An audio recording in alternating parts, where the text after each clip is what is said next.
Okay, this is a special edition of Canon Law II in semi-exile, fall 2020, of course. And this is, today is September 25th. This is a special video for the quiz, hoping to keep it short. Mr. Clausen asked a question, and I think it's something that you all will be interested in, so I thought I might try a video about it, a short video. You thought the index cards were bad? I am out of index cards, so we're relegated to notebook paper. So if you thought it could not get any worse than index cards, it can always get worse. So here we are with notebook paper. Okay, when can a priest confirm? That's what Mr. Clausen is asking about. Specifically, though, he's asking about cases 2 and 3 that we talked about yesterday. I'll remind you in just a moment what cases 2 and 3 are. But first, just a lightning fast review of our Magna Carta of priests confirming. Our Magna Carta is that when may a priest confirm? He may confirm when he has the faculty. Where does he get the faculty? And again, we've got Canon 882 telling us this, from universal law or a special mandate. So that's our basic bottom line. When can a priest confirm? When he has the faculty. Next question. Where can he get the faculty? From universal law or from a special mandate? Okay, and we've got dotted lines here. So when we say universal law, that often is going to mean his office. We talked yesterday about Canon 530 saying that it belongs to a pastor to baptize. Canon 530. That's why he's baptizing in virtue of his office. There are other provisions of the law that besides connected to an office where you can get the faculty, but office is going to be very important. Where does he get the special mandate? Usually from the diocesan bishop. So, okay, here's our very professionally produced graphic. When, well, we've said it. When can he confirm when he has a faculty? Where does he get it? Universal law or a special mandate? Universal law is more than just his office, but the office is going to be important, especially the office of pastor. And when the pastor is unavailable, parochial vicar. And again, special mandate, we're usually going to be talking about the diocesan bishop, not exclusively, but usually. Okay, so we said there are 4 cases where a priest can confirm. Now, Mr. Clausen asked about the 2 most difficult cases, but let's just, again, lightning review of all 4 just to orient ourselves. Again, feel free to contribute to the graphics fund to keep high-quality graphics coming to you in Canon Law II. Okay, our 4 cases. Number 1, we just talked about the priest confirming by virtue of, well, he's actually baptizing by virtue of his office, but if he's baptizing by virtue of his office, like a pastor does, Canon 530, if that person he's baptizing is no longer an infant, that is, the person is 7 or older, then he can confirm. And this is what Canon 883, Section 2. We're usually going to think of pastor. This is, you can just think of number 1 as being the Easter Vigil. We're usually thinking about the pastor, but again, if he's unavailable, the parochial vicar may be doing it by virtue of his office. He can't do everything that the pastor, or he doesn't have he can't just substitute willy-nilly for the pastor. But if the pastor's unavailable, then the law provides that the parochial vicar fills in. You need to look at your sheet of faculties to make sure there aren't exceptions to that. I doubt very much there will be. But okay, number 1 is Easter Vigil exception. Mr. Clausen didn't ask about this. It's not easy, but it's familiar. You're familiar with this. Number 2, first difficult one, case of need. We're going to talk about this. and number 3, grave cause. These we spent some time on yesterday. These are the two that Mr. Clausen asks about. These are the two we'll talk about. But we have another one, so let's get it out of the way. Danger of death. Canon 883, Section 3. In danger of death, any priest may confirm. We just said that you need the faculty from universal law or a special mandate, and we said often universal law is going to mean your office. Not always, though. In danger of death, the priest, any priest, even a priest who's been out of ministry or something, universal law allows him to confirm in danger of death. He has the faculty from the law, and not from the law just by grant of the law. I guess the law can give it to you kind of directly through grant of the law, like it does in danger of death, or somewhat, I don't know if you'd say indirectly, but in a kind of a different mode of the law giving it to you, namely by your office. I don't think 1 and 4 are going to be problems for you. You're used to the Easter Vigil. You're used to things being able to be done in danger of death that they can't be otherwise. So hopefully that's clear. Okay, but now it gets hard. We've got to talk about cases 2 and 3, case of need and grave cause. Why is it hard to distinguish between these two? Our first problem is they sound pretty similar, right? Need and grave cause sound similar. That's our first problem. Okay, so let's distinguish them. Okay, these are our cases 2 and 3 from yesterday. Case of need versus grave cause, and there's the canon. Here's what we're going to do. We're going to talk about 4 different ways to distinguish these two things, and they can be distinguished by who can grant the faculty. They can be distinguished by the conditions for the grant, basically the situation that puts them into effect. Essentially, we've already been told that. Need and grave cause, but we're going to say more about that. We want to describe those in a way that doesn't make them sound like almost the same thing. And then also we want to give some examples, and we want to also say what exactly is the faculty that the priest is receiving, because it can be different in these situations. So if you look at, this is direct response to Mr. Clausen's questions, how do I distinguish these two things that sound so similar, necessity or case of, in fact, I'm going to stop saying necessity. Depending on the translation you have, it may say necessity, it may say case of need.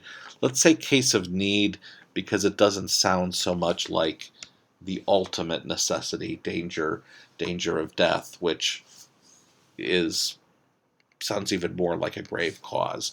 What we're going to find out, and we talked about yesterday, case of need might be an emergency, but it might not be. So, okay, let's go through our 4 ways to distinguish case 2 and case 3. Okay, we've got the cases there. The first one is who is granting the faculty. So we've got case 2 and case 3 up here. And in case 2, case of need, we're only talking about the diocesan bishop. Only the diocesan bishop grants the faculty in case of need. But in grave cause, it can be either it's a bishop or a priest who has the faculty to confirm. The bishop might be the diocesan bishop, or it might not be. It might just be another bishop who was going to be present at this confirmation. And the same with the priest. It might be someone who has a well, we'll cover that, but just keep in mind, one way to distinguish them is who gives the faculty. In case of need, the diocesan bishop only, and in case of necessity, we could say a bishop, maybe the diocesan bishop, maybe not, or a priest who has the faculty. So I'm going to draw something on here. to see if it helps you. Okay, when I'm talking about the grantor, I'm putting converging arrows with DB showing that, look, this is when we talk about who can grant this faculty, case of need is kind of narrow because it's only the DB granting it. But on the other one, when we talk about, look, it can be a bishop, whether or not he's the diocesan bishop, or a priest who has the faculty.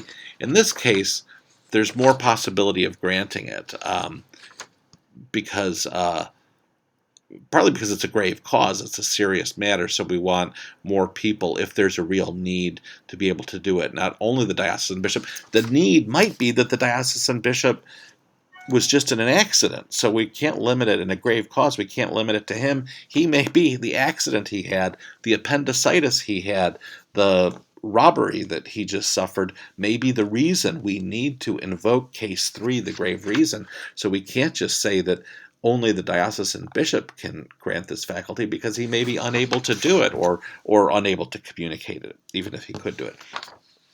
So if those arrows help you, pay attention to them. If they do not, ignore them. I'm saying in case 2, the person who can grant the faculty is narrower. It's one person. Whereas in case 3, it includes the diocesan bishop, but it could be another bishop with the faculty, or it can be a priest with the faculty. Okay, then let's talk about our condition. Again, we don't know something about our condition because we've got the terms up here, need and grave cause. But the thing is that in a grave cause, the condition, it's some type of emergency. It's some type of unexpected thing. I mean, it may not be life-threatening, but it might be. For instance, what we just said, the diocesan bishop's in a car accident. That's a grave cause. So in that case, diocesan bishop's in a car accident. The other bishop who was going to show up, maybe a bishop from another diocese, now he has the faculty he has the prerogative to grant the faculty to others because there's been this emergency. So grave cause, it's always going to be some type of serious thing, an emergency. It's a drastic thing, whereas case of need is not necessarily an emergency. It can be an emergency, but it need not be. So case of need could be, we said the bishop's in a car accident. Let's say he can communicate, the diocesan bishop. He could give the faculty either under case 2 or 3, because he would qualify as one of the people granting the faculty. So if he's able to communicate and get the word out, he could invoke case 2 or 3. If he's not the diocesan bishop, but he's another bishop, or he's a priest with the faculty, he can only act if in case 3, not in case 2. So case 3 is going to be an emergency, grave cause. Case 2 might be an emergency, but it might not be. And now we're going to give examples of some cases. We basically talked about this yesterday. We said there's just a bishop who he just never has enough time to confirm all the people. He's just got too many parishes and he has no auxiliaries. So he's got a need to give the faculty to a priest, maybe the moderator of the curia. He's got a need to give him the faculty, not because it's an emergency. We have the same problem every year. It's not unexpected. It's not an emergency, but it's too much for me to do as diocesan bishop. So he's going to do some of them. The priest I give the faculty to will appoint some of them. So case 3. Pretty definitely an emergency. Case 2, maybe an emergency, but maybe not. Okay, and what faculty do you get if you're the priest who's going to be getting the faculty in these cases? Like we said, for case 3 rather, that's an emergency. So you're only getting the faculty for this one day, probably, or maybe if there were confirmations on two consecutive days, something like that, but usually just one day, just one event. It's an emergency. The emergency probably will be over by the next time confirmations need to be done. So, so in case 3, the faculty that the priest gets is for a given case only. Whereas in case 2, again, remember, now let's do more arrows again. Where when we talked about condition, we said it could be an emergency, but it might not be. So on condition, I've added some arrows to say that case 2 is broader. Maybe an emergency, but not necessarily. Case 3 is pretty narrow. It's probably almost certainly an emergency. And again, under faculty, we could say the same thing. For under case 3, it's the faculty is going to be for a given case only.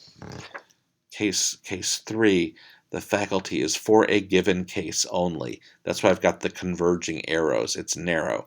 But in case 2, it might be for a given case, but it also could be granted stably, again, just because there's too many parishes for the DB to confirm in all of them himself every year. So I've got the arrows going out to say case 2 is broader. The faculty could be broader.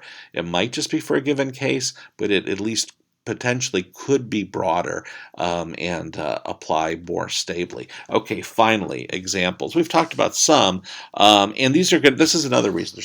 We said that one reason that this is confusing is that our terms are similar. Case of need and grave cause sound similar. Here's another reason that there's confusing. Some of the same factual situations could apply either to case 2 or case 3. Like we talked about the car accident. If the event is a car accident involving the diocesan bishop, but he's still able to communicate, he could give the faculty under case 2. He could also give it under case 3 because he's still a bishop. Case 3 doesn't require him to be the diocesan bishop, but he's still a bishop. But here's our examples. In case 3, again, it's an emergency, a car accident, or you get to the arena where there's going to be a huge number of recipients for confirmation, and it's just an unexpectedly large number. We knew it'd be big, but it's way bigger than we thought. So those would be two grave reasons, I think, 2 emergencies in a way, different types. The large number of people is not life-threatening, but it's still a type of emergency. Whereas case of need, we've got the accident up there. That's an emergency. Case 2 could involve an emergency, but it doesn't always. The other example we had, just too many parishes. So it's a need, but it's not an emergency. So those would be our ways to distinguish them. And again, I wish it would be, there might have been another way to draft this canon. We always say the 1917 code is better drafted than the 1983 code. Perhaps these cases could have been distinguished more clearly and had maybe case of real necessity in one bucket and not in the other, whereas we pretty much have 2 buckets. One that's only about real emergencies, real grave causes, and the other one that could apply to an emergency, but might apply, as we said, to a non-emergency case. Okay, I hope that helps.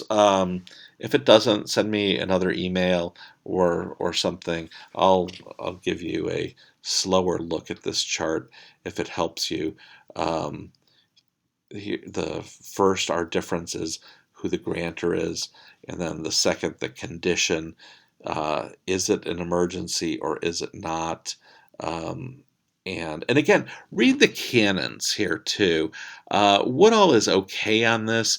He kind of, I think he really treats more just kind of the grave cause one. So it can be helpful just to look at the canons and especially to read them slowly, because this is all in one canon. It's just two different sections. But if you really have to have some examples in mind, or else I think it's kind of impossible. If you have these examples in mind, you can see how like a car accident can fit under either case 2 or 3, car accident, especially involving the diocesan bishop, while the problem of having too many parishes, that can really only fit under case 2, cannot fit under case 3. So again, here's our chart, the conditions, and again, red arrows indicating whether we're talking about something relatively narrow or relatively broad, and the faculty is in case 3 only for a given case, in case 2 perhaps for a given case only, but perhaps also given stably. So there's more breadth there. And in the examples, again, car accident's going to be an example in either side. Unexpectedly large number of recipients also could apply to case 2 or 3. Probably anything that would count as a grave cause in case 3 would also qualify under case 2.